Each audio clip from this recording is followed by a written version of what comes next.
Cody Glass of the Vegas Golden Knights joining us right now on NHL Tonight. Cody, I'm sure you've had a chance to think back on it. You got to just watch it right there. The very first pick in franchise history. You think back on that day, that draft night. What was that like?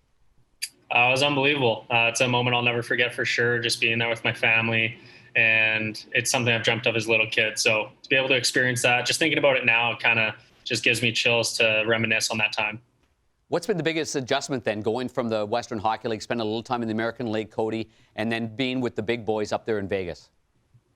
Yeah, it's a different change of pace for sure. I think going from just the strength and the speed, that's the biggest thing I've noticed. And for me, not being that much of a bigger guy and using my skill throughout junior, and then I even got away with it in the AHL. And it comes to a certain point where you need to be physical, you need to get in those corner battles and work your way out of it. So that's something I've been working on a lot this summer, and just trying to get more stronger and more explosive in my game. So the profile says 6'2", 192. Are you heavier than that at this particular point? Yeah, I'm 207 now. I don't know what my height is, but I'm up to 207. So it's a good weight for right now. But I mean, the more skating, more practices we go through, you might lose it. So. Don't put my profile up there, because my weight gain is different reasons for COVID. We'll get away from that. Back to Cody. You are on Darren Pang's breakout player for next year list. When you look at what you've done so far in the NHL and what you still want to accomplish, what's the biggest area you think you need to work on to have that breakout type year? For me, I think just strength, like I said, just to be able to play against those hard defenders in the corners and stuff like that. Win my puck battles, it's something I really struggled on, and just be more of a consistent player. I felt like I played really strong my first 10 games in the NHL, and after that, I was kind of getting moved up and down the lineup, and it's a little bit of a mental block too, and it kind of messes with you a little bit, but it's something I need to just be better with and just be more consistent, and just strength-wise, that's probably it. Cody, throughout your career, goal scoring or playmaking for you? For me, I've always thought of myself as a pass-first guy. I know my first, I think my 2 years in junior, I had 37 goals, 32 goals, something like that. But after that, my 19-year-old year, I was more of a passer. So it's more of the guys I play with that I kind of change my game around.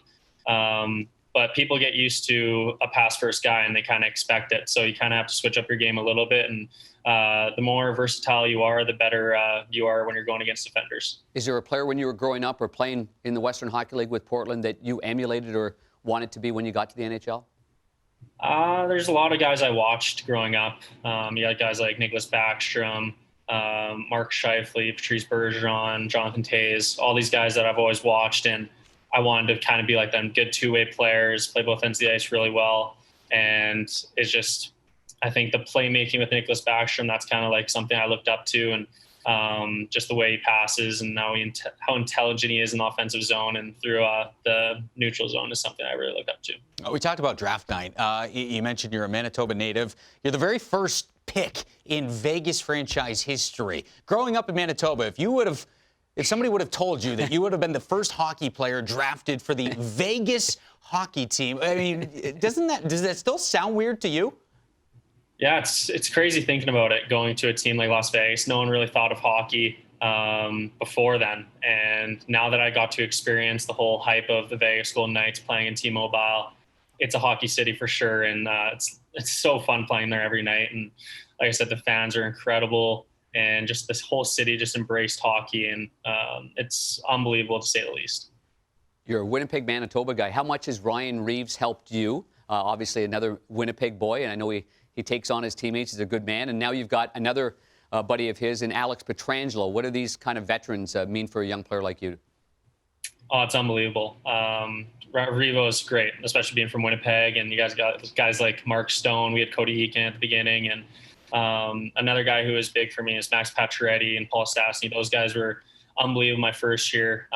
Showed me so many tips, and they're just guys who always try to make me feel comfortable playing. And if I had a bad game, they were always there for me. So those guys, everybody was so good to me on the team, and that's something you love coming in as a rookie. And sometimes as a rookie, when they take you under their wing, sometimes, pulling a prank on a guy means you're fitting in well. Marc-Andre Fleury's on that team, and we know he's one of the best at that craft. Did he get you in any way, shape, or form during your rookie year? I was lucky enough not to be a part of that this year. I feel like if he watches this, he's probably going to get me sometime this year, but I was lucky enough to stay away from it, and hopefully I can keep my head on a swivel and try and stay away from that stuff. The old head on a swivel. Yeah. Good work, big guy. Good work. On and off the ice. Cody, thanks so much. Enjoy the offseason, and we look forward to seeing you back on the ice, you and your Vegas Golden Knights teammates, whenever the season does fire up.